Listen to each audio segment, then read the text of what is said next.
பிதா, குமாரன், பரிசுத்த ஆவி நாமம் நம் அனைவரையும் ஆசீர்வதித்து காப்பாராக. ஆமீன். நாம் ஆண்டவரை நோக்கி மன்றாடுவோம். எல்லாம் வல்ல கடவுளே, ஆண்டவரே, மாலை நேரமாயிற்று, பொழுதும் சாய்ந்து விட்டது. எங்களுடன் தங்கியிரும். நாங்கள் யாரிடம் போவோம்? உம்மிடம் தானே நித்திய ஜீவ வார்த்தை இருக்கிறது. தேவரின் உம்முடைய ஊழியரை கொண்டு எங்களுக்கு வேதாகம வாக்கியங்களை விளக்கிச் சொல்லும்போது அதை நாங்கள் ஆவலோடு கேட்க செய்யும். ஆண்டவரே, மாலை நேரமாயிற்று, பொழுதும் சாய்ந்து விட்டது. எங்களுடன் தங்கியிரும். எங்கள் நல்ல மேய்ப்பரே. ஆமீன். கர்த்தரின் திருப்பெயருக்கு மகிமை உண்டாக. ஜெபமாலில் 106ஆம் கீர்த்தனையை பாடுவோம். கீர்த்தனை 106. தேவசேனை வானம் மீது கோடி கோடியாயிரம் தோன்றும், பல கோடி திரள் கூடி குகை தேடி வேகம் தோடும். விண்மீன்கள் இடமாறி பாரெங்கும் வந்து கொட்டும். நானோ ஆடி மிக பாடி என் நேசருடன் சேர்வேன்.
கர்த்தரானவர்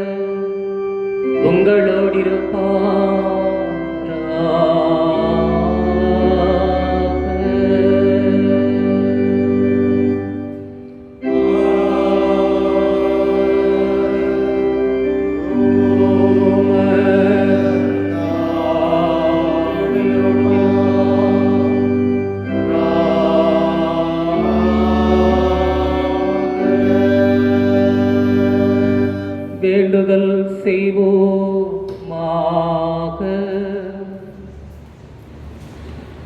சர்வ வல்லமையும் உள்ள நித்திய கடவுளே, நாங்கள் எப்போதும் உம்மிடத்தில் உறுதியான பக்தியுள்ளவர்களாயிருக்கவும், மகத்துவமுள்ள உமக்கு உண்மையுள்ள இருதயத்தோடு பணிவிடை செய்யவும் எங்களை நடத்த வேண்டும் என்று உம்மோடும் பரிசுத்த ஆவியோடும் என்றென்றைக்கும் ஜீவித்தரசாளுகின்ற எங்கள் நாதர் இயேசு கிறிஸ்துவின் மூலமாய் உம்மை வேண்டிக் கொள்ளுகின்றோம்.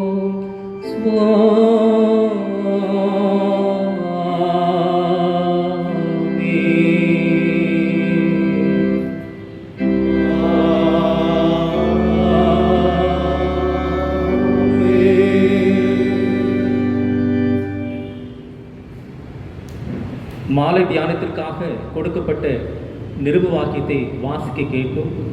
அது அப்போஸ்தலனாகிய பவுல் பேதுருவுக்கு எழுதின முதலாவது நிருபம், அதிகாரம் 4, வசனங்கள் 7 முதல் 11 முடிய.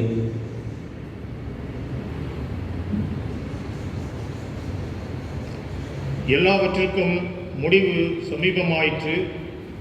ஆகையால் தெளிந்த புத்தியுள்ளவர்களாய் இருந்து ஜெபம் பண்ணுவதற்கு ஜாக்கிரதை உள்ளவராய் இருங்கள். எல்லாவற்றுக்கும் மேலாக ஒருவரில் ஒருவர் ஊக்கமான அன்புள்ளவர்களாய் இருங்கள். அன்பு திரளான பாவங்களை மூடும். முறுமுறுப்பில்லாமல் ஒருவரை ஒருவர் உபசரியுங்கள். அவனவன் பெற்ற வரத்தின்படியே நீங்கள் தேவனுடைய பற்பல கிருபையுள்ள ஈவுகளை பகிர்ந்து கொடுக்கும் நல்ல உக்கிரானக்காரர் போல ஒருவருக்கொருவர் உதவி செய்யுங்கள். ஒருவன் போதித்தால் தேவனுடைய வாக்கியங்களின்படி போதிக்க கடவன். ஒருவன் உதவி செய்தால் தேவன் தந்தருளும் பலத்தின்படி செய்ய கடவன். எல்லாவற்றிலேயும் இயேசு கிறிஸ்து மூலமாய் தேவன் மகிமைப்படும்படியே செய்வீர்களாக. அவருக்கே மகிமையும் வல்லமையும் சதா காலங்களிலும் உண்டாயிருப்பதாக. ஆமென். வாசிக்க தெரிந்து கொண்டு நிறுவப்பகுதியானது வாசிப்பு முனிதாயிற்று. கடவுள் தாம் இந்த வார்த்தைகளை நம் அனைவருக்கும் என்றும் ஆசீர்வதித்து கொடுப்பாராக. ஆமென். நம் அனைவரும் சேர்ந்து நம்முடைய விசுவாச அறிக்கையை அப்போஸ்தல விசுவாச பிரமாணம் மூலமாக பயபக்தியோடு நாம் கர்த்தரிடத்தில் அறிக்கை செய்வோம். வாருங்கள். பரலோகத்தையும் பூலோகத்தையும் படைத்த சர்வத்திற்குள்ள பிதாவாகிய பராபரனை விசுவாசிக்கிறேன். அவரது ஒரே குமாரனும் நமது நாதர் இயேசு கிறிஸ்துவை விசுவாசிக்கிறேன். இவர் பரிசுத்த ஆவியினால் கட்டமாக உட்பவித்து கன்னிமரியாளத்தில் பிறந்து பொந்தி பிலாத்தின் கீழ் பாடுபட்டு சிலுவையில் அறையுண்டு மரித்து அடக்கம் செய்யப்பட்டார். பாதாளத்தில் இறங்கி 3ஆம் நாள் மரித்தோரிலிருந்து உயிர்த்தெழுந்தார். பரமண்டலத்திற்கு ஏறி சர்வத்திற்கு உள்ள பிதாவாகிய கடவுளுடைய வலது வாசல் வீற்றிருக்கிறார். அவ்விடத்திலிருந்து ஜீவனோரையும் மரித்தோரையும் நடந்திருக்க வருவார். பரிசுத்த ஆவியானவரை விசுவாசிக்கிறேன். பொதுவான பரிசுத்த கிறிஸ்தவ சபையும் பரிசுத்த வாழ்வுடைய ஐக்கியமும் பாவ மன்னிப்பும் சரீர உயிர்த்தெழுதலும் நித்திய ஜீவனும் உண்டென்று விசுவாசிக்கிறேன். ஆமென். நாம் அறிக்கையிட்ட இந்த விசுவாச அறிக்கையிலே வாழ்க்கையினுடைய கடைசி பரியந்தம் நிலைத்திருக்க திரேக கடவுள் நமக்கு துணை செய்து காத்து அருள் புரிவதாக. ஆமென்.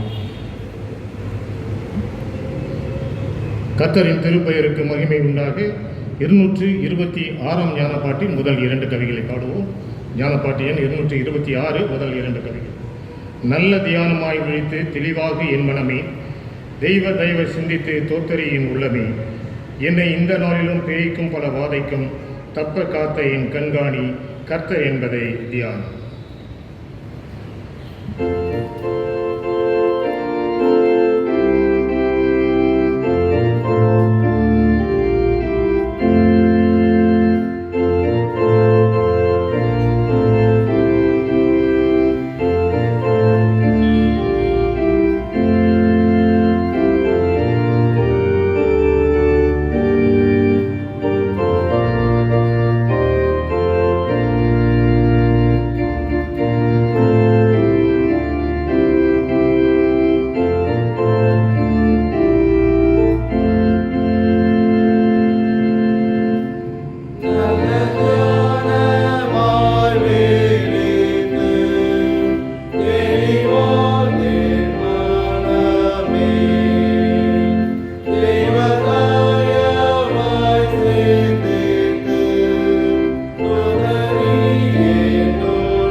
பிதா குமாரன் பரிசுத்தாவின் நாமத்தினாலே ஆமென்.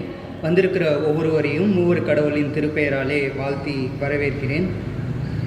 இன்றைய நாளிலே நான் உங்களுடன் பேச இருக்கின்ற தலைப்பு என்னவென்றால், கடவுளின் விருப்பமும் மனிதனின் செயல்பாடும். இன்றைய நாட்களிலே கடவுளின் விருப்பத்திற்கேற்ப மனிதனுடைய செயல்பாடு இருக்கின்றதா என்பதை நாம் வேத வசனத்தின் மூலம் தியானிப்போமாக. நாம் அனைவரும் கண்களை மூடி ஜெபம் செய்வோம். எங்களை அதிகமாய் நேசிக்கிற அன்பு நிறைந்த கடவுளே, இதோ நீர் கொடுத்த இந்த மாலை வேலைக்காக உமக்கு நன்றி செலுத்துகிறோம். இதோ இந்த அருளுரையை நாங்கள் கேட்கும்போது நீர் எங்களுடன் இருந்து நீர் எங்களுக்கு என்ன சொல்ல விரும்புகிறீரோ அதை நீர் எங்களுக்கு கற்றுக் கொடுக்க வேண்டும் என்று நாங்கள் இந்த நேரத்திலே மன்றாடுகிறோம். இயேசு கிறிஸ்துவின் பேராலே கெஞ்சி கேட்கிறோம் எங்கள் நல்ல தகப்பனே, ஆமென். மீண்டுமாக இயேசு கிறிஸ்துவின் நாமத்தினாலே என்னுடைய தோத்திரங்களை நான் சொல்லிக்கொள்கிறேன். கடவுளின் விருப்பமும் மனிதனின் செயல்பாடும். கடவுளின் விருப்பம் என்று சொல்லும் பொழுது கடவுளுடைய விருப்பம் என்னவென்றால், நாம் அப்படியே ஆதியாகமம் பகுதிக்கு, திருமறையில் வேதாகமத்தின் முதல் பகுதிக்கு நாம் செல்லும் பொழுது இந்த உலகம் வெறுமையாக இருந்தது.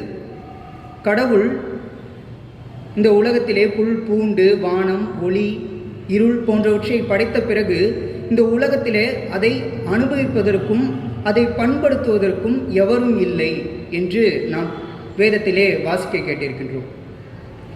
கடவுளுடைய விருப்பம் என்னவென்று பார்க்கும் பொழுது, இந்த பூமியை பண்படுத்தவும் பாதுகாக்கவும் மனிதனை தன் சாயலாக அங்கு படைத்தார். அதுவே கடவுளுடைய விருப்பமாக இங்கு காணப்படுகின்றது. அந்த மனிதனுடைய பெயர் ஆதாம். ஆதாம் என்ற சொல்லுக்கு பொருள் என்னவென்று நாம் பார்க்கும் பொழுது அதாமா என்று எபிரேய மொழியிலே சொல்லப்படுகின்றது. அதாமா என்றால் மண்ணிலிருந்து உருவாக்கப்பட்டவன். இந்த இயற்கையை நாம் எண்ணும் பொழுது மனிதனுக்கும் இயற்கைக்கும் உள்ள உறவை இந்த அதாமா மண்ணிலிருந்து எடுக்கப்பட்டவன் என்பதை கொண்டு நம்மால் இயற்கைக்கும் மனிதனுக்கும் உள்ள ஒரு முழுமையான ஒரு தொடர்பை, ஒரு இணைப்பை நம்மால் இந்த இடத்திலே புரிந்து கொள்ள முடிகிறது. கடவுள் இந்த உலகத்தில் மனிதனை பண்படுத்தவும் பாதுகாக்கவும் உருவாக்கினார் என்று நாம் வேதவசனத்திலே தியானிக்கும் பொழுது, நாம் இன்றைய சூழலில் இயற்கையை நாம் எப்படி கையாள்கிறோம், மனிதனுடைய செயல்பாடு இயற்கையோடு எப்படி இருக்கிறது என்பதை நாம் இன்றைய நாட்களிலே சிந்தித்து பார்க்க வேண்டியது மிகவும் ஒரு முக்கியமானதாக காணப்படுகின்றது. இரண்டாவதாக, ஆதாம் ஏவாளை படைத்த பிறகு கடவுள் அங்கு இருக்கின்ற அனைத்தையும் அனுபவிப்பதற்கான வாய்ப்பையும் அதை பயன்படுத்துவதற்கான வாய்ப்பையும் கடவுள் அங்கு ஆதாமுக்கும் ஏவாளுக்கும் கொடுக்கின்றதை நம்மால் வேதத்தில் காண முடியும். ஆனால் நன்மை தீமை அறியக்கூடிய கனியை மட்டும் நீங்கள் சாப்பிடக்கூடாது. அப்படி என்றால் அன்றைய நாட்களில் இது நன்மை இது தீமை என்று எது என்று கேட்டால் நம்மால் புரிந்து கொள்வது மிகவும் கடினமாகவே உள்ளது. நன்மை தீமை என்றால் இந்த உலகத்தில் இது நல்லது இது கெட்டது என்பது முழுவதுமாக கிடையாது. உதாரணமாக, கருப்பாய் இருப்பவர்கள் அனைவருமே அழுக்கானவர்கள், அசிங்கமானவர்கள். நிறமாக வெள்ளையாக இருப்பவர்கள் அனைவருமே அழகானவர்கள் என்ற ஒரு சூழல் இன்று பெரும்பாலுமாக ஒரு 70% மக்களிடையே காணப்படுகின்றது. கருப்பு அசிங்கம், வெள்ளை அழகு என்பது நிறத்தில் அல்ல, நம்மளுடைய மனதில் காணப்படுகின்றது. அதுபோன்று நல்லது கெட்டது என்பது ஒவ்வொருவருடைய மனதிலும் எழக்கூடிய ஒன்று. அதையே கடவுள் நன்மை தீமை அறியக்கூடிய கனி என்று குறிப்பிடுகின்றார். அந்த நன்மை தீமை அறியக்கூடிய கனியை அவர்கள் சாப்பிடும் பொழுது அவர்களுடைய செயல்பாடானது முற்றிலும் அங்கு மாறுபடுவதை நம்மால் காண முடியும். எப்படி என்றால், அவர்கள் நிர்வாணமாய் இருப்பதை அந்த இடத்தில் அறிந்து கொள்கிறார்கள். இருப்பது இருவர் மட்டுமே. ஆனால் நிர்வாணம் என்றால் என்ன என்று ஒரு கேள்வி ஏற்படுத்தும் பொழுது இன்றைய நாட்களில் இயற்கை செயற்கை என்று நாம் எடுத்துக்கொள்வோம். நன்மை தீமை என்று பார்க்கும் பொழுது கடவுளுடைய படைப்பு அனைத்துமே நன்மையாக கருதப்பட்டது. இன்றைய நாட்களில் அந்த நன்மை தீமை அறியக்கூடிய கனியை மனிதன் சாப்பிட்டதால் நீங்கள் கடவுளைப் போல் ஆவீர்கள் என்று சாத்தான் பாம்பு மூலமாக அவர்களுக்கு கூறியதையும் நாம் வேதத்தில் அறிய முடியும். கடவுள் இயற்கையை படைத்தார், மனிதன் செயற்கை மூலமாக எல்லாவற்றையும் படைத்தான். ஆனால் கடவுள் படைத்த படைப்பானது, இயற்கையானது மனிதனுக்கு நன்மையை மட்டுமே தரக்கூடிய ஒன்றாக இருக்கிறது. மனிதன் உருவாக்கிய அந்த படைப்பு செயற்கையானது அழிவை மட்டுமே தரக்கூடிய ஒன்றாக இன்றைய நாட்களிலே இருப்பதை நம்மால் அறிய முடியும். அந்த நன்மை தீமை அறியக்கூடிய கனியை நாம் சாப்பிடாமல் இருந்திருந்தால் கடவுள் கொடுத்த இயற்கையை நாம் முற்றிலுமாக அனுபவித்து அவருடைய விருப்பத்தின்படி நம்மால் செயல்பட்டிருக்க முடியும். உதாரணமாக இது நன்மை தீமை என்பதற்கு ஒரு வசனம், சங்கீதம் 104:26 வசனத்தை நாம் பார்க்கும் பொழுது, அதிலே கப்பல்கள் ஓடும், அதிலே விளையாடும்படி நீர் உண்டாக்கின திமிங்கலங்களும் உண்டு என்று கூறப்பட்டிருக்கின்றது. இது பொது மொழிபெயர்ப்பில் லிவியத்தான் என்றும் குறிப்பிடப்பட்டிருக்கின்றது. ஆங்கிலத்தில் பார்க்கும் பொழுது, that the ships go and Leviathan whom you formed to play there. கப்பல்கள் அங்கு ஓடும், நீர் படைத்த அந்த லிவியத்தான் பாம்போ அங்கு விளையாடி கொண்டிருக்கும் என்று சங்கீதக்காரன் இங்கு கூறுகின்றான். லிவியத்தான் பாம்பு என்று சொல்லும் பொழுது அது மிகவும் ஒரு கொடிய பாம்பு. ஆனால் கடவுள் இந்த இடத்தில் சங்கீதக்காரன் மூலமாக கூறும்பொழுது, லிவியத்தான் பாம்பு கூட நன்மையானது, அது விளையாடி கொண்டிருக்கிறது என்று இங்கு சங்கீதக்காரன் நமக்கு தெளிவாக இங்கு கூறுகிறார். எனவே நன்மை தீமை என்பது ஒவ்வொருடைய மனதிலும் எழும்பக்கூடிய ஒன்றாக இருப்பதை இந்த சங்கீதமானது நமக்கு எடுத்துரைக்கிறது. மனிதனுடைய செயல்பாடு என்று சொல்லும் பொழுது இன்றைய நாட்களிலே இரண்டு விசுவாசத்தை நம்மால் எடுத்துக்கொள்ள முடியும். ரோமரில் சொல்லப்படுகின்ற விசுவாசத்தை எடுத்துக்கொண்டால் விசுவாசத்தினாலே நீதிமான் பிழைப்பான். அதே போன்று யாக்கோபு நிருபத்தில் சொல்லப்பட்டிருக்கின்ற விசுவாசமானது செயலற்ற விசுவாசம் மரித்ததுக்கு சமமாய் இருக்கிறது என்று யாக்கோபு புஸ்தகத்திலே கூறப்பட்டிருக்கின்றது. இது இரண்டிற்கும் என்ன வித்தியாசம்? இங்கு செயல்பாடற்ற விசுவாசம் மரித்ததற்கு சமமாய் இருக்கிறது, இங்கு விசுவாசத்தினால் நீதிமான் பிழைப்பான் என்று கூறப்பட்டிருக்கிறது. இதற்கு ஒரு நல்ல உதாரணம் என்னவென்று சொன்னால், விசுவாசத்தினால் நீதிமான் பிழைப்பான் என்று சொல்லும் பொழுது நாம் அனைவருமே நமக்கு துன்பம் ஏற்படும் பொழுதும், நமக்கு கஷ்டங்கள் ஏற்படும் பொழுதும், பணக்கஷ்டம், குழந்தைகளால் வறுமை போன்ற கஷ்டங்கள் ஏற்படும் பொழுது நாம் தொடர்ந்து மன்றாடுகின்ற ஒரு நிகழ்வை நாம் கையாளுகின்றோம். ஜெபிக்கிறோம், தொடர்ந்து ஜெபிக்கிறோம், உபவாசம் இருக்கின்றோம். ஆனால் நம்முடைய மன்றாட்டானது கேட்கப்படுகிறதா? நாம் விசுவாசத்தினோட தான் நான் ஜெபிக்கிறேனா அப்படின்ற ஒரு கேள்வி நமக்குள்ளாகவே எழும்புகிறது. அப்படி என்றால் விசுவாசத்தினால் நீதிமான் பிழைப்பான், நான் விசுவாசத்தினோடு தான் ப்ரேயர் பண்ணேன், ஆனால் நான் பிழைக்கவே இல்லையே, என்னுடைய ஜெபம் கேட்கப்பட்டதா என்ற ஒரு கேள்வி நமக்குள்ளாக எழும்பும் பொழுது இந்த செயலற்ற விசுவாசம் மரித்ததுக்கு சமமாய் இருக்கிறது என்கின்ற வசனத்தையும் நாம் சிந்தித்து பார்க்க வேண்டிய கட்டாயம் இருக்கின்றது. எப்படி என்றால், ஒரு மாணவன் தேர்வில் நான் தேர்ச்சி பெற வேண்டும், 100க்கு 100 மதிப்பெண் எடுக்க வேண்டும் என்று மிகவும் மன்றாடுகின்றான், உபவாசம் இருந்து மன்றாடுகின்றான். ஆனால் அவன் தேர்வு அறைக்கு செல்லவில்லை, தேர்வை எழுதவில்லை. ஏனென்றால் அவன் தேர்வுக்கு செல்லாமல் தேர்வை எழுதாமல் இருந்த காரணத்தினால் அவன் ஃபெயில் ஆகிடுறான். இப்படியாக அவனுடைய மன்றாட்டானது அந்த இடத்தில் கேட்கப்பட்டது. ஆனால் அந்த நேரத்தில் அவனுடைய செயல்பாடானது இருந்ததா என்று பார்க்கும் பொழுது அங்கு ஜெபம் மட்டுமே இருந்தது, செயல்பாடானது இல்லை என்பதை நாம் இந்த கதையின் மூலம் புரிந்து கொள்ள முடியும். அந்த மாணவன் தேர்ச்சி பெற வேண்டும் என்றால் முதலில் மன்றாடினான், பிறகு அந்த தேர்ச்சிக்கு தன்னைத்தானே ஆயத்தப்படுத்தி கொள்ள வேண்டும். பிறகு தேர்வறைக்கு சென்று தேர்வு எழுதும்போது அந்த செயல்பாட்டை செய்யும் பொழுது அவன் தேர்ச்சி பெறுவான். ஆகவேதான் செயலற்ற விசுவாசம் மரித்ததற்கு சமமாய் இருக்கிறது. ஏனென்றால் நாம் தொடர்ந்து ஜெபிக்கும்போது, நாம் அந்த ஜெபத்திற்காக செயல்படும் பொழுது அந்த செயலின் மூலமாக கடவுள் நமக்கு ஒரு மிகப்பெரிய அற்புதத்தையும் அதிசயத்தையும் நமக்கு காண்பிக்கின்றார். மீண்டுமாக அந்த தலைப்பிற்குள்ளாக நான் வருகிறேன். கடவுளுடைய விருப்பமும் மனிதனுடைய செயல்பாடும். கடவுள் இந்த உலகத்தில் நம்மை படைத்து இந்த இயற்கை முழுவதுமாக நாம் பயன்படுத்தி கொள்ளுமாறு நம்மை உருவாக்கினார். நாம் கொஞ்சம் இக்காலத்திலிருந்து கொஞ்சம் பின்னே சென்று பார்க்கும் பொழுது, அதாவது ஆதாம் ஏவாள் காலத்திற்கு நாம் சென்று பார்க்கும் பொழுது, நாம் அந்த சூழ்நிலையில் இருந்திருந்தால் ஒரு மனிதனுக்கு திடீரென்று பசிக்கிறது, அவன் நடந்து போய் கொண்டு இருக்கிறான். அப்படியே போயிட்டு இருக்கும்போது என்னென்னா அங்கே ஒரு மாமரம் இருக்குது. அந்த மாமரத்தில் இருக்கிற மாம்பழத்தை பறித்து என்ன பண்ணுறோம், உடனே வந்து சாப்பிட்றான். மறுபடியும் மதியான வேலை வருது. அந்த மதியான வேலையை நடந்து போய்கிட்டே இருக்கான். அவனுக்கு ரொம்ப தாகமாக இருக்குது. தாகமாக இருக்கும்போது என்ன ஆகுதுன்னா, ஒரு தென்னை மரம் இருக்குது. அந்த தென்னை மரத்தில் ஏறி தேங்காவை பிரித்து என்ன பண்ணுறான், தண்ணியை குடிச்சிடுறான். தண்ணியை குடிச்சிட்டு அந்த தேங்காவையும் சாப்பிட்றான். இது மாதிரி கடவுள் தொடர்ந்து இலவசமாக நமக்கு இயற்கையை கொடுத்தார். அங்கே யார்கிட்டையும் நம்ம காசு கொடுத்து வாங்கணும் அப்படின்ற ஒரு அவசியம் என்பது இல்லை. அப்படியே நாம் இன்றைய சூழலுக்கு வந்தால், நமக்கு இன்றைய சூழலிலே நாம் வெளியே போகும்பொழுது நமக்கு தாகம் ஏற்படுகிறது என்றால் நம் பணம் கொடுத்து தான் ஒரு பொருளை வாங்க வேண்டிய ஒரு சூழலானது இன்றைய நாட்களிலே உண்டு. இதை வந்து நான் ஏன் சொல்கிறேன்னா,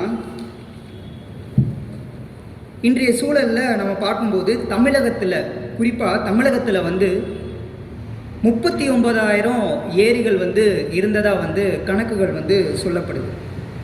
அதனுடைய கொள்ளளவு வந்து எவ்வளோன்னு பார்த்தீங்கன்னா 304 TMC கொள்ளளவு என்று குறிப்பிடப்படுகிறது. அதிலும் தமிழ்நாட்டில் குறிப்பாக காஞ்சிபுரம், திருவள்ளூர் அந்த 2 மாவட்டங்களில் மட்டும் 5000 ஏரிகள் இருந்ததாக கணக்கு சொல்லப்படுகின்றது. ஆனால் இன்றைய சூழ்நிலையில் வெறும் 2600 ஏரிகள் மட்டுமே உள்ளதாக கணக்கெடுப்பு சொல்கிறது. மீதி இருந்த 2400 ஏரிகள் காணாமல் போனதாக இன்றைய கணக்கு சொல்கிறது. இதை பார்க்கும் பொழுது முன்பிருந்த அந்த ஏரிகள் எங்கே, அந்த மலைகள் எங்கே என்று சிந்திக்கும் பொழுது அவை அனைத்தையும் நாம் அழித்து, இயற்கையை அழித்து, செயற்கையான ஒன்றை அதன் மேல் நிறுத்தி நாம் அதில் இன்பத்தை பெற்றுக்கொண்டிருக்கின்றோம். ஏனென்றால் அன்று நான் ஒரு கதை சொன்ன மாதிரியே, அந்த கதையில் வந்து என்னென்னா, ஒரு மனிதன் போயிட்டு இருக்கும்போது அந்த தென்னை மரத்துலேருந்து தண்ணியை எடுத்து குடித்து அவன் தன்னுடைய தாகத்தை வந்து தீர்த்துக்கிட்டான் அப்படின்னு நான் சொன்னேன். ஆனால் இன்றைக்கி என்ன பண்ணுறாங்கன்னா, ஒரு குளிர்பான நிறுவனம் என்று எடுத்துக்கும் போது ஒரு மிகப்பெரிய தென்னந்தோப்பு இருக்குன்னா, அந்த தென்னந்தோப்பை முற்றிலுமாக அழித்து விட்டு அங்கு ஒரு குளிர்பான ஃபேக்ட்ரி, தொழிற்சாலை அமைத்து அதிலிருந்து மக்களுக்கு கொடுக்கின்ற ஒரு சூழலானது இன்றைய நிலையிலே காணப்படுகின்றது. நாம் அப்படியே ரோமர் 8ஆம் அதிகாரம் 18ஆம் வசனம் தொடங்கி 26வது வசனம் வரை நாம் படித்து பார்ப்போமே. ஆனால் அந்த பகுதியில் இயற்கையானது மனிதனுடைய மாற்றத்திற்காக காத்திருக்கிறது என்கின்ற ஒரு செய்தி அந்த 18லிருந்து 26 வசனங்களிலே சொல்லப்படுகின்றது. மேலும் இயற்கை பிரசவ வேதனை அடைந்து கொண்டிருக்கிறது என்று அந்த பகுதியானது நமக்கு சொல்கிறது. இந்த பகுதிக்கான தலைப்பு என்ன கொடுக்கப்பட்டிருக்கிறது என்றால், வரப்போகும் மாட்சி. கடவுளுடைய வருகையின் போது ஆரம்பத்திலே சொன்னது போல நன்மை தீமை அறிந்த கனி என்று நான் சொன்னேன். நன்மை செய்தவர்கள் அனைவரும் பரலோக ராஜ்யத்திற்கு செல்வார்கள், தீமை செய்தவர்கள் அனைவரும் நரகத்திற்கு செல்வார்கள் என்று நம்முடைய புரிதலானது இன்றைய சூழலிலே இருக்கின்றது. அப்படி என்றால் இன்றைய நாட்களிலே நன்மை செய்தவர்கள் யார் என்று ஒரு கேள்வி எழுப்பும் பொழுது, கடவுளுடைய விருப்பமும் மனிதனுடைய செயல்பாடும் என்ற தலைப்பை நாம் மையமாக கொள்ளும் பொழுது, கடவுள் நமக்கென்று இந்த உலகத்தை படைத்து அதில் இயற்கை கனிகளை நமக்கு கொடுத்து அதை பண்படுத்தவும் பாதுகாக்கவும் மனிதனை உருவாக்கினார். ஆனால் இன்று நாம் அந்த இயற்கையை அழித்து அதனுள் வாழ்கின்ற ஒரு சுயநலக்காரர்களாக இருப்பதை நம்மால் புரிந்து கொள்ள முடியும். அப்படி என்றால் கடவுளுடைய விருப்பத்தின் பேரில் உருவாக்கப்பட்ட இந்த உலகம், இந்த இயற்கையை அழித்து அதில் வாழ்கின்ற நாம் நரகத்திற்கு செல்வோமா அல்லது பரலோக ராஜ்யத்திற்கு செல்வோமா என்ற ஒரு கேள்வியானது இன்றைய நாட்களிலே எழும்பப்படுகிறது. ஒரு சில பேர் நினைக்கலாம், நான் எந்த ஒரு பிரச்சனையும் நான் பண்ணலை, எந்த ஒரு தீமையும் பண்ணலை அப்படின்னு நாமே புரிஞ்சு கொள்ளலாம். உதாரணத்துக்கு என்னென்னா, ஒரு கார்ப்பரேட் ஃபேக்ட்ரி இருக்குது. அந்த கார்ப்பரேட் ஃபேக்ட்ரியில் ஒரு தின்பண்டம் செய்கிறாங்க, இல்லை ஒரு குளிர்பானம் செய்கிறாங்க. அந்த குளிர்பானம் செய்வதற்கு என்ன பண்ணுறாங்கன்னா, பூமிக்கடியில் இருந்த நீரை முற்றிலுமாக அதை எடுத்து பூமியானது வறண்டு போகிற நிலைமைக்கு ஆளாகிறது. அந்த தொழிற்சாலை அமைப்பதற்காக ஒரு மிகப்பெரிய தோப்பை அழித்து அந்த இடத்துல தொழிற்சாலையை அமைக்கிறார்கள். நாம் என்ன செய்கிறோம், அந்த குளிர்பானம் கடைக்கு வருது, அது வெறும் 12 ரூபா தான் அப்படின்னு சொல்லிட்டு நம்ம என்ன பண்ணுறோம், அதை நம்ம வாங்கி குடிச்சிடும். இது பாவமா என்று ஒரு கேள்வி எழுப்பினால் கட்டாயமாக இது ஒரு மிகப்பெரிய பாவம். மீண்டுமாக சுனாமி வருகிறது, நிலநடுக்கம் வருகிறது. இதற்கெல்லாம் கடவுள் ஏன் இப்படி செய்தார் என்ற ஒரு கேள்வியை நம்மால் எழும்பி திரும்ப இன்று நாம் கொரோனாவால் பாதிக்கப்பட்டிருக்கிறோம். இந்த கொரோனா கடவுள் நமக்கு தந்தாரா என்கின்ற ஒரு கேள்வி நமக்குள்ளாக எழுப்பப்படுகிறது. நாம் என்ன தவறு செய்தோம்? கடவுள் ஏன் இந்த கொள்ளை நோயை நமக்கு தந்தார்? முற்றிலுமாக இந்த ரோமர் 8வது பிரிவை நாம் எடுத்துக்கொள்ளமேயானால், இயற்கையானது மனிதனுடைய மாற்றத்திற்காக காத்திருக்கிறது என்று எடுத்துக்கொள்ளும் பொழுது நாம் தான் அந்த கொரோனா என்ற ஒரு நோயை முற்றிலுமாக உருவாக்கினோம்.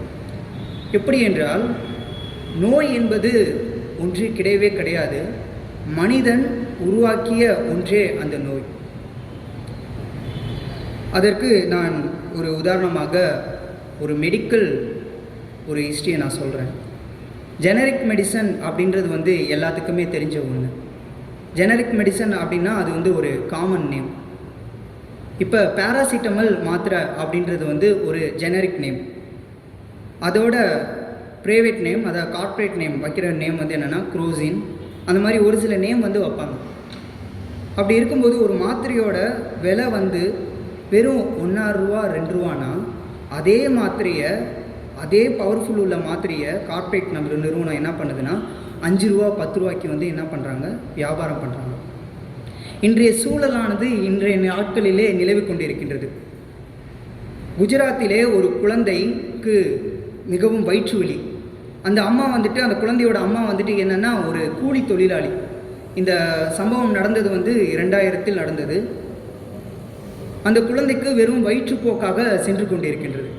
அப்படி செல்லும் பொழுது அந்த குழந்தைக்கு மருந்து வாங்குவதற்காக அந்த அம்மா மெடிக்கல் ஷாப்பு, டாக்டரு எல்லாத்தையும் போய் பார்க்குறாங்க. அந்த மருந்துடைய விலை அன்னைக்கு நாட்களில் எவ்வளோன்னா 400 ரூபா இருந்திருக்கு. அந்த குழந்தைக்கு 400 ரூபாய்க்கு மருந்து வாங்குவதற்கு அந்த அம்மா கிட்ட போதுமான பணம் இல்லை. அப்படி இருக்கும் பொழுது மீண்டுமாக காலை எந்திரிச்சு என்ன பண்ணுறாங்க, வேலைக்கு போயிடுறாங்க. அவங்க வேலை செஞ்ச வீடு எங்கன்னா ஒரு மருத்துவருடைய வீடு. அந்த மருத்துவர் அன்னைக்கு இல்லை, அவர் வெளியூர் போயிருந்தார். எங்கம்மா உன்னுடைய குழந்தை அப்படின்னு சொல்லி கேட்கும் பொழுது, என்னுடைய குழந்தை இறந்துருச்சுங்கய்யா அப்படின்னு சொன்னாங்க. அவர் மிகவும் வேதனைப்பட்டு, என்ன சொல்கிற நீ, உன்னுடைய குழந்தை மரிச்சிருச்சா அப்படின்ற ஒரு கேள்வி இருக்கும்போது, ஆமாம், இந்த மருந்து 400 ரூபாவா, அந்த 400 ரூபா மருந்தை வாங்க என்னுடைய போதுமான பண வசதி என்னுடைய இல்லை அப்படின்னு. உடனே அந்த மருந்து சீட்டை கொடு அப்படின்னு சொல்லி பார்த்தா அந்த மருந்துடைய விலை வெறும் 150 ரூபாய். ஆனால் இந்த ஜெனரிக் மெடிசன் என்று சொல்லும் பொழுது அவை அரசாங்கம் கொடுக்கின்ற மாத்திரை, இந்த கார்ப்பரேட் நிறுவனம் அதை 2 மடங்காக 3 மடங்காக விற்கின்ற ஒரு நிலை, ஒரு இழிவான நிலை இன்றைய நாட்களிலே ஏற்பட்டு கொண்டிருக்கின்றது. அன்னைக்கு அந்த அம்மாவுக்கு அந்த நிலை தெரிந்திருந்தால், அந்த மருந்தை பற்றிய ஒரு செய்தி தெரிந்திருந்தால், ஒரு விழிப்புணர்வு இருந்திருந்தால், இன்றைக்கு அந்த குழந்தை உயிருடன் இருக்கும். இதை நான் ஏன் சொல்கிறேன்னா, இன்றைக்கி மனிதருடைய செயல்பாடு என்பது எப்படிப்பட்டதாக இருக்கிறது? சுயநலம் சார்ந்ததாக இருக்கிறதா, இல்லை பொதுநலம் சார்ந்ததாக இருக்கிறதா? கடவுளுடைய விருப்பம் அனைவருமே பொதுவானவர்கள், மிருகமும் பொதுவானது, ஆடு மாடு மனிதன் அனைவருமே சமமானவர்கள். அதை நாம் புரிந்து கொள்ள சங்கீதம் 104 நீங்கள் வீட்டில் இருக்கும் பொழுது அதை மீண்டுமாக நீங்கள் படிக்கும் பொழுது, அந்த 104வது சங்கீதம், உலகத்தில் படைக்கப்பட்ட அனைத்தும் சமம், மனிதர்கள் படைப்பில் மிகவும் சிறந்தவர்கள் என்பது இன்றைய ஒரு சில பேருக்கு அந்த புரிதல் உண்டு. ஆனால் அனைவருமே படைப்பில் சமம் என்பதை நாம் அந்த சங்கீதம் 104 படிக்கும் பொழுது நம்மால் தெளிவாக புரிந்து கொள்ள முடியும். ஏனென்றால் இந்த சுயநலம் பொதுநலம் எப்படி ஆரம்பித்தது என்றால், கடவுள் நமக்கு ஒரு நிலத்தை கொடுத்தார். ஒரு சில மனிதர்கள் இந்த நிலம் என்னுடையது, இதற்குள் நீ வரக்கூடாது என்ற ஒரு சூழல் ஏற்பட்டதினால், அவர்கள் சுயநலமாக இருந்ததினால் இன்றைக்கு பொதுநலம் மறந்து காணப்படுகின்றது. கடவுள் நம்மிடையே எதிர்பார்ப்பது ஒருவரை ஒருவர் அன்பு செய்யுங்கள், உன்னை நேசிப்பது போல பிறரையும் நேசிப்பாயாக. இந்த நேசிக்கின்ற செயல்பாட்டை நாம் அனைவரும் செய்தால் உலகத்தில் வன்முறை இருக்காது, சண்டை இருக்காது, சச்சரவு இருக்காது, போட்டி இருக்காது, பொறாமை இருக்கிறது. உன்னை நேசிப்பது போல பிறரையும் நேசிப்பாயாக.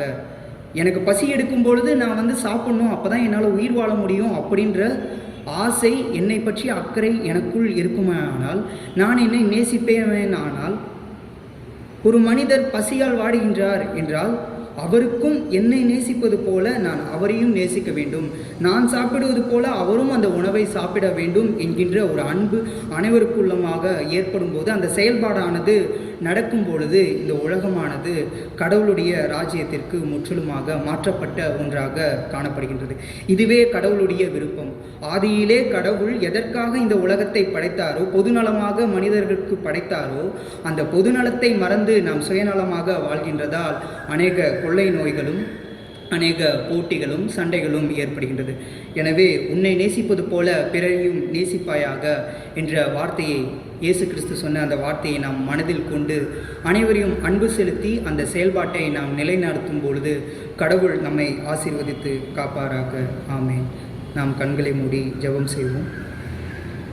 அன்பு நிறைந்த கடவுளே, இதோ நீ கொடுத்த இந்த நல்ல வேலைக்காக உமக்கு நன்றி செலுத்துகின்றோம்.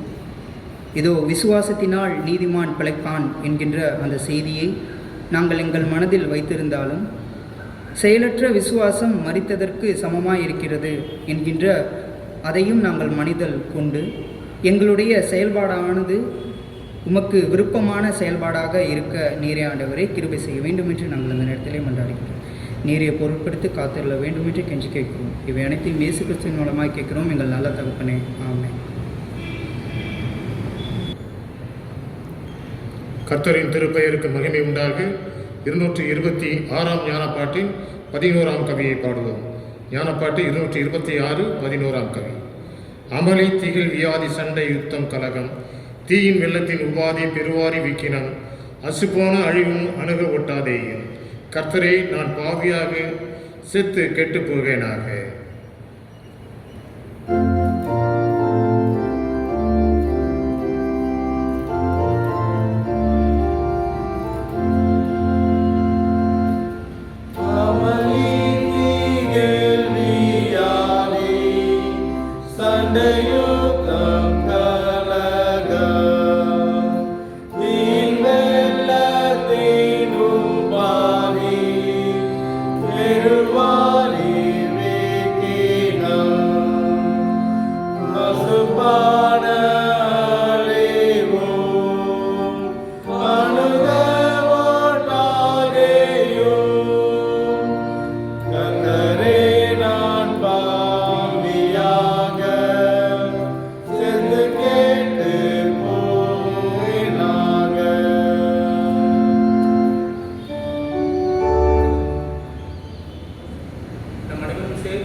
நாம் அனைவரும் சேர்ந்து கர்த்தருடைய ஜெபத்தை சொல்லுவோம்.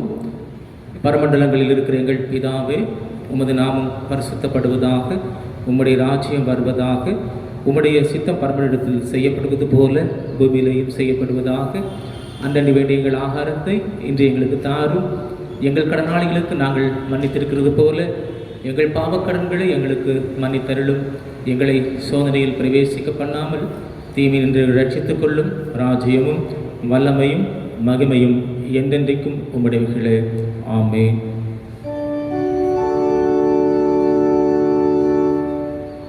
கர்த்தாவே, உமது சத்தியத்தை கொண்டு எங்களை உமக்கென்று அர்ப்பணித்தாருள்ளோம்.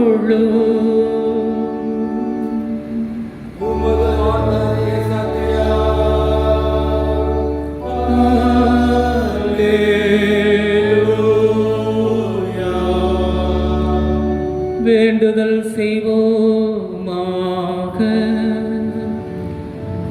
கர்த்தராகி எங்கள் பராபரனே, எங்கள் ஆண்டவராகிய இயேசு கிறிஸ்துவின் பிதாவே, தேவரீர் உமது அளவற்ற இரக்கத்தை முன்னிட்டு உமது பரிசுத்த வார்த்தையை எங்களுக்கு அருளி அதை கொண்டு எங்களை உமக்கு சொந்தமாக ஒரு சபையாக ஒன்று கூட்டி அதை தயவாக வளர்த்து வருவதற்காக உமக்கு ஸ்தோத்திரம் செலுத்துகின்றோம். நாங்கள் உமது வார்த்தையை நன்றியோடு ஏற்றுக்கொண்டு அதை கடைபிடித்து நடக்கவும், உம்மை பற்றும் விசுவாசத்திலும் அன்பிலும் உறுதியாக நிற்கவும், இறுதியில் நித்தியமான மெய்வாழ்வை அடையவும் எங்களுக்கு கொடுக்கப்பட்ட நீர்நிலங்களை, இந்த பூமியை பரிசுத்த நிலையிலே உமது சாயலாக நாங்கள் கடைபிடித்து நடக்கவும் நீர் எங்களுக்கு உதவி செய்தருள வேண்டும் என்று எங்கள் நாதர் இயேசு கிறிஸ்துவின் மூலமாய் உம்மை வேண்டிக் கொள்ளுகின்றோம்.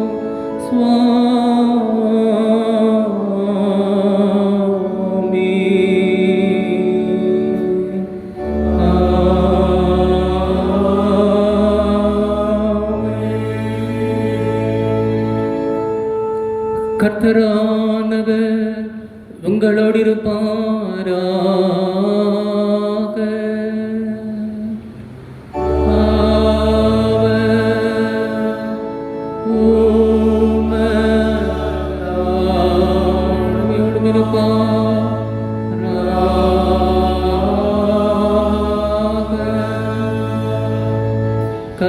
கர்த்தரானவர் உன்னை ஆசீர்வதித்து உன்னை காப்பாராக.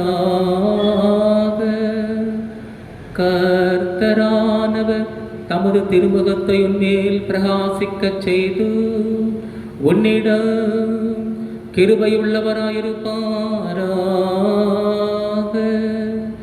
கர்த்தரானவர் தமது திருமுகத்தை உனக்கு பிரசன்னமாக்கி உனக்கு சமாதானம்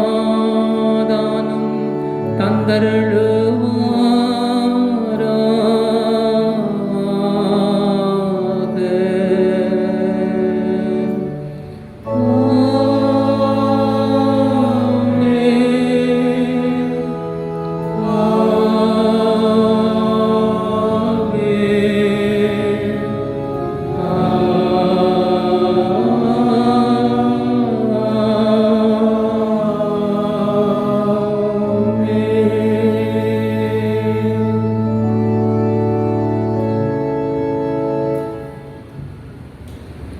கர்த்தரின் திருப்பெயருக்கு மகிமை உண்டாக. 226ஆம் ஞான பாட்டின் 12ஆம் கவியை பாடுவோம். அப்பா, என் விண்ணப்பத்துக்கு தயவாய் செவிகொடும். இயேசுவே, என் மனதுக்கு நித்த ஒளியாயிரும். பரிசுத்த ஆவியை நேச அனுகூலரே, வேண்டினோம் மேல் தயவாகும். ஆமீன். உம்மால் யாவும் ஆகும்.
நம் அனைவரும் சேர்ந்து சொல்லுவோம். சுவாமி கிருபையாயிரும்.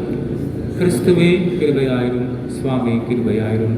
ஆமென். பராபரனுக்கு ஸ்தோத்திர மகிமை உண்டாவதாக.